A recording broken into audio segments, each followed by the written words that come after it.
Question is आजकल जो influencers हैं उनका रोल कितना इम्पोर्टेंट हो गया है सोसाइटी में, क्योंकि किसी भी सिचुएशन में या कुछ भी होता है आजकल सभी सोशल मीडिया, यूट्यूब चैनल्स, सब कुछ पॉडकास्ट होते हैं। उनको लाइफ का कोई एक्सपीरियंस नहीं होता, उनकी इतनी एज नहीं होती है, बट वो दूसरों को सोल्यूशन देने लग जाते हैं। तो आपको क्या लगता है कि क्या वो सही है? आप तो छोटे मोटे इन्फ्लुएंसर्स की बात कर रहे हो जो बेचारे एड का, एक प्रमोशन का 1 लाख 2 लाख रुपए 5 लाख रुपए कमाते हैं। अगर आप ऐसे लोगों की बात करो जो फिल्म स्टार्स हैं, वो भी थोड़े से पैसे के लिए ऐसी ऐसी चीज़ें बेचते हैं जो जहर से कम नहीं है। चलो उनको छोड़ो, मैं आपसे पूछता हूँ, आप मान लो एक इन्फ्लुएंसर हो बहुत बड़े, आपके पास में इंस्टाग्राम पे 1 मिलियन फॉलोअर्स हैं, यूट्यूब पे मान लो 2 मिलियन फॉलोअर्स हैं।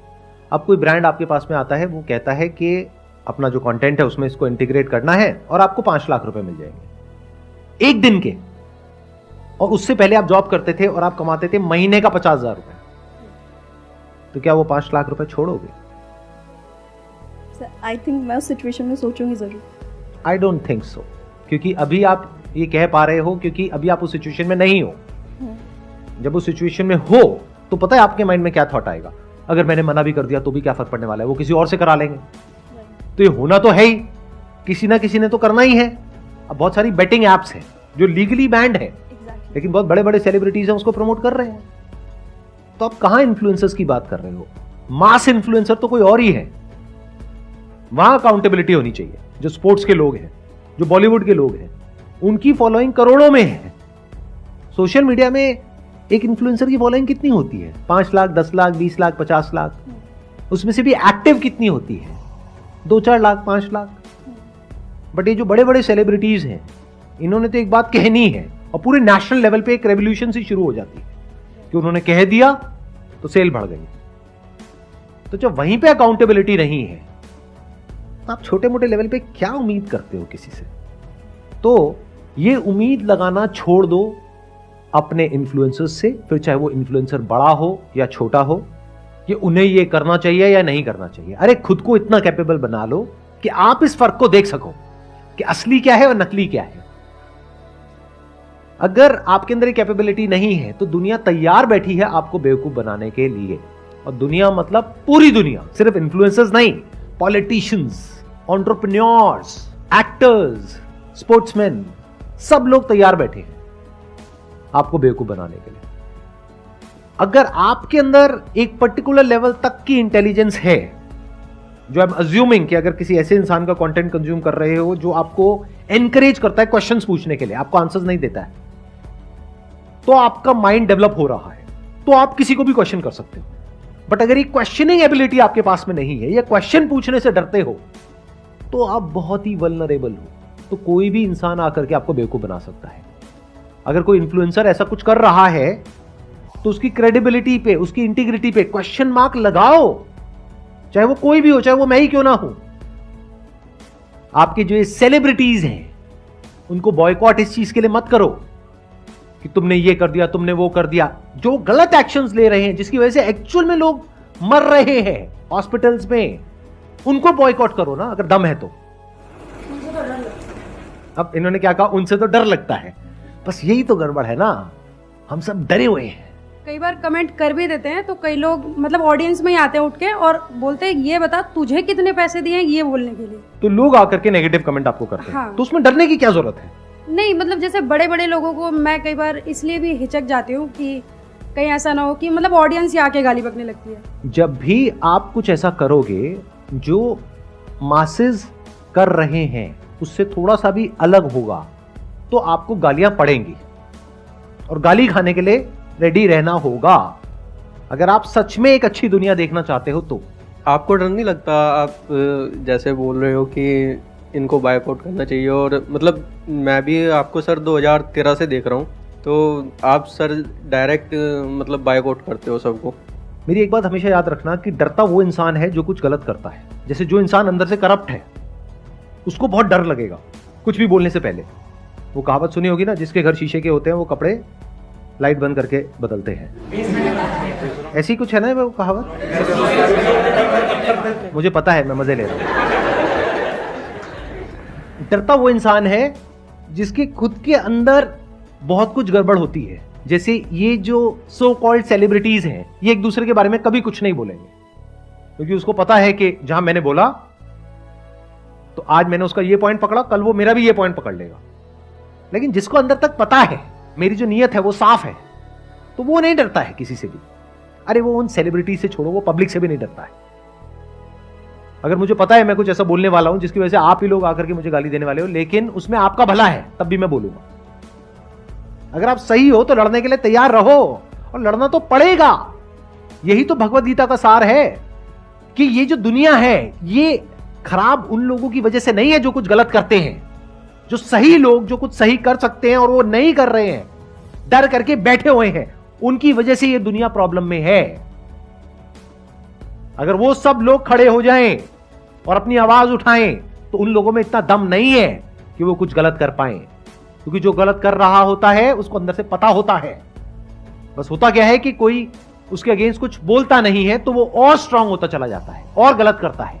लेकिन अगर कुछ लोग बोलने लग जाए बिना इस डर के कि जो मासेस हैं वो आकर के हमको कुछ बोलेंगे, तो बोलते हैं तो बोलने दो ना, डरना क्या है अगर आप सही हो तो। इसका सबसे पहला स्टेप क्या है, आपको पता होना चाहिए अंदर से कि सही क्या है और गलत क्या है, आपके स्टैंड पॉइंट से नहीं, from the stand point of everyone. अगर ये आपको क्लियर है और फिर आप आगे बढ़ रहे हो लाइफ में, तो डर नाम की कोई चीज नहीं होती है। In the worst case scenario क्या होगा, मर जाएंगे, मर जाएंगे, उससे क्या फर्क पड़ता है, सभी ने मरना है, आप कौन सा अमर हो। बट हां, इसका मतलब यह नहीं है कि आप जा करके बिना बात के किसी से लड़ रहे हो। That is just a waste of time. सही चीज के लिए लड़ना सीखो, सही चीज के लिए आवाज उठाना सीखो और सही तरह से लड़ना सीखो। अगर ये नहीं कर पाए तो अपनी लाइफ में भी कभी आप, अगर कुछ बहुत गलत भी हो रहा होगा आपके साथ में, वहां पर आप स्टैंड नहीं ले पाओगे। अगर आज सोसाइटी में कुछ गलत होता हुआ दिख रहा है और वहां पे जाकर के आपको सिर्फ एक कमेंट करना है और उस कमेंट पे जो नेगेटिव कमेंट्स आपको आएंगे उससे आपको डर लग रहा है, अरे तो अपनी लाइफ में अगर कोई बड़ा डिसीजन लेना है जहां पर आपके अपने, कोई अनजान लोग नहीं, आपके अपने कमेंट करेंगे, अपने फ्रेंड्स, अपने रिलेटिव्स, अपने माँ बाप, वो कमेंट करेंगे कि क्या बकवास कर रहे हो, तो उन कमेंट्स को कैसे सहोगे। तो इसको प्रैक्टिस की तरह देखो कि अगर एक ऐसी जगह पर जहां पर कोई रिस्क नहीं है, कोई अनजान लोगों ने आकर के आपको कुछ बोल भी दिया तो उससे क्या चला गया, कुछ भी नहीं, आप अपने रास्ते, वो अपने रास्ते। अगर यहीं पे आप स्टैंड नहीं ले पा रहे हो, यहीं पे आपको डर लग रहा है, तो कल को अपनी लाइफ के लिए अगर स्टैंड लेने की बारी आएगी, मान लो आप किसी ऑफिस में जॉब करते हो, वहां पर कुछ गलत हो रहा है और वहां पर बोलने की बारी आएगी जहां पे बाकी के सारे इंप्लॉइज कह रहे हैं चुप रहो, बॉस कह रहा है चुप रहो, और आपको पता है कि आपकी नौकरी जा सकती है, तो क्या कभी कुछ बोलोगे। इसको ऐसे देखो कि एक बड़ी बैटल को लड़ने के लिए आपको अपने आप को तैयार करना है, तो सोशल मीडिया आज आपके पास में एक वेपन है जहां पर आप बहुत छोटे लेवल पे प्रैक्टिस कर सकते हो। सही और गलत के बीच के फर्क को समझो और जहां पर कुछ गलत होता हुआ दिख रहा है वहां पर अपनी आवाज उठाओ, बोलो, तो धीरे धीरे आपकी आदत बन जाएगी। और वो लोग जो एक के बाद एक गलत काम करते ही चले जा रहे हैं बिना किसी डर के, उनको भी समझ आएगा कि हम इतनी आसानी से बच करके नहीं निकल सकते हैं। बड़ा सिंपल आपको तरीका बताता हूं। ये लोग सबसे ज्यादा डरते हैं अनसब्सक्राइब करने से, तो वहां पर कमेंट में जाकर के लिख दो अनसब्सक्राइब, चाहे नहीं भी कर रहे लिख दो। और अगर बहुत लोगों ने लिख दिया ना अनसब्सक्राइब, वो बंदा 1000 बार सोचेगा ऐसा कुछ दोबारा करने से पहले कि you lost my respect unsubscribe, you lost my respect unsubscribe, कर दो अनसब्सक्राइब। अगर एक्चुअल में थोड़े भी लोगों ने ऐसा किया ना और उसके 2-4 लाख भी कम हो गए, उसकी हवा निकल जाएगी 1 मिनट के अंदर, क्योंकि उनके लिए यही जीना मरना है। उनकी दुखती नस को पकड़ो ना सीधा जाकर के, क्योंकि आजकल क्या है, यूट्यूब पे डिसलाइक बटन भी नहीं दिखता है, तो बचा क्या, सब्सक्राइबर्स ही तो बचा रहेगा और कमेंट बचा रहेगा। तो अगर कमेंट में जा करके आप इस तरीके से करो और एक्चुअल में अनसब्सक्राइब करो, और अपने जो भी घर में हैं और लोग हैं उनको भी बोलो या अपने फ्रेंड सर्कल में बोलो कि देखो ऐसा कुछ हो रहा है, I just unsubscribed it, whatever, I just unsubscribe Sandeep Maheshwari because उन्होंने एक गैम्बलिंग ऐप को प्रमोट कर दिया। सर आज तक तो ऐसा हुआ नहीं। सच बोलने के लिए जैसे आप बोल रहे हो, खड़े होने के लिए वो होंगे। राइट, सच बोलने के लिए डरना नहीं है, चाहे सामने मैं हूं चाहे कोई भी है। ध्यान से समझ लो, यही भगवत गीता का सार है कि सामने चाहे आपके गुरु ही क्यों ना हो, आपके अपने घर वाले ही क्यों ना हो। बोला ड्राइवर को, चल भैया कहाँ जा रहे हैं, वो तेरा चांद से दे, और चांद रुकोगे वापस आ जाता। ऐसा तो नहीं हुआ होगा यार। यानी वो 8 साल 10 साल 15 साल 20 साल पहले से ही लगातार बार बार ऐसा मन में विचार कर रहा होगा, सोच रहा होगा कि ये one day I will die on. तो 68 में जाने से पहले 58 में सोचना जरूरी है मेरे दोस्त। 1 साल के बाद 1 लाख रुपए 2 लाख रुपए 5 लाख रुपए पहुंचने से पहले आज सोचना जरूरी है कि सारा जाना कहाँ है तुम। जब तक सोचेंगे नहीं ना क्या करें,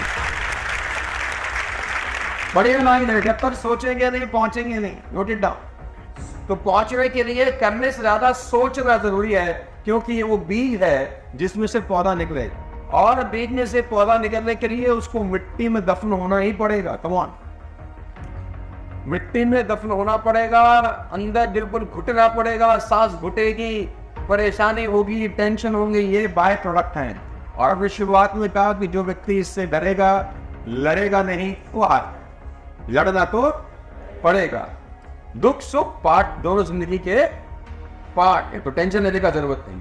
इमोशनल मैनेजमेंट दुनिया का सबसे इंपॉर्टेंट मैनेजमेंट है। क्या बोल रहा हूं मैं, ध्यान से सुनना। इमोशनल मैनेजमेंट दुनिया का सबसे इंपॉर्टेंट मैनेजमेंट है।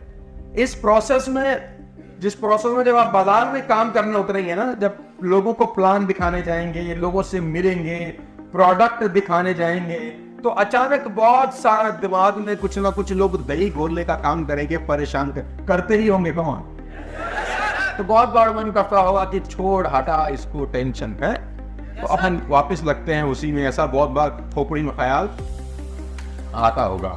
लेकिन मैं आपको बता दूं, जीवन में व्यक्ति वो आगे निकलेगा जो इमोशंस से लड़ेगा और इमोशंस को हरा देगा। इमोशनल नहीं होना है। इमोशनल धंधे के अंदर इमोशनल नहीं होना चाहिए, बिल्कुल भी। धंधा धंधे की तरीके से होगा, धंधे के अंदर इमोशनल नहीं होना चाहिए। मैं परसों भी किसी का एग्जाम्पल दे रहा था कि IPL 2016 में विराट कोहली के हाथ में 9 टाके लगे, 9 टाके। He has 9 stitches in his hand, और वो 9 टाकों के साथ बैटिंग कर रहा था IPL की। और सिर्फ बैटिंग ही नहीं कर रहा था, वो 100 बनाया उस मैच के अंदर जिसमें उसको 9 टाके लगे थे। 9 टाकों के बावजूद वो आदमी खेल रहा है और बैटिंग कर रहा है, और सिर्फ बैटिंग नहीं कर रहा, फॉर्मेलिटी पूरी नहीं कर रहा, वो बकायदा 100 बना रहा है, मैन ऑफ द मैच हो रहा है, टीम को जिता रहा है। सीधा सा मतलब है कि पर्सनल इमोशंस जो है ना, वो आपकी प्रोफेशनल रिस्पॉन्सिबिलिटीज के आगे नहीं आने चाहिए। आपकी पर्सनल इमोशंस की, आप परेशान हैं, क्यों परेशान है, वो लड़की फोन नहीं उठा रही। आप परेशान है, क्यों परेशान है, क्योंकि वो मुझे देख नहीं रही। आप परेशान है, क्यों परेशान है, क्योंकि वो उससे बात नहीं हो रही है ना। दुनिया भर के आपके नाटक हैं, जो भी कहानियां हैं, ठीक। तो आपकी व्यक्तिगत कारण आपके धंधे के बीच में नहीं आनी चाहिए। व्यक्तिगत कहानियां अलग हैं, बंदा बिल्कुल अलग है, ठीक। अगर वो आपका फोन नहीं उठा रही, आपको इज्जत नहीं दे रही, आपसे मिल नहीं रही, इतना बड़ा बिजनेस डेवलप करो कि वो तुमको फोन करे और फिर तुम फोन ना उठाओ।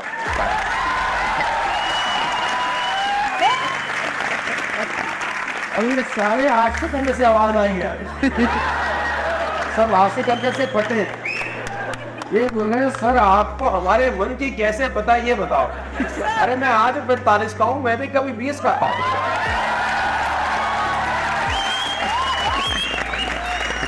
तो मैं तो कैलेंडर ऐसे पलट के थोड़ी 20 का 45 हुआ हूँ, मैंने धीरे धीरे 25 साल लग गए मुझे 20 का 45 होने आए। तो तुम्हारे मन की बात हमको पता है, ठीक। इंडिगो एयरलाइंस के अंदर एक पट्टी लगी है कॉकपिट के अंदर। कॉकपिट पर जाने से पहले इंडिगो एयरलाइंस पे पट्टी लगी है। क्या कोई भी पायलट को कॉकपिट के अंदर एंटर करने से पहले उस पट्टी का पढ़ना अनिवार्य है। बड़ी इंपॉर्टेंट लाइन है, देखो।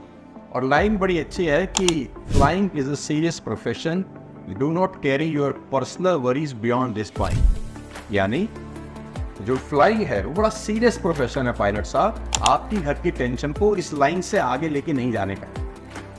आपको घर में क्या परेशानी है, आपको बच्चे से क्या परेशानी है, बीवी से क्या परेशानी है, उसका कोई लेना देना कॉकपिट में नहीं होना चाहिए।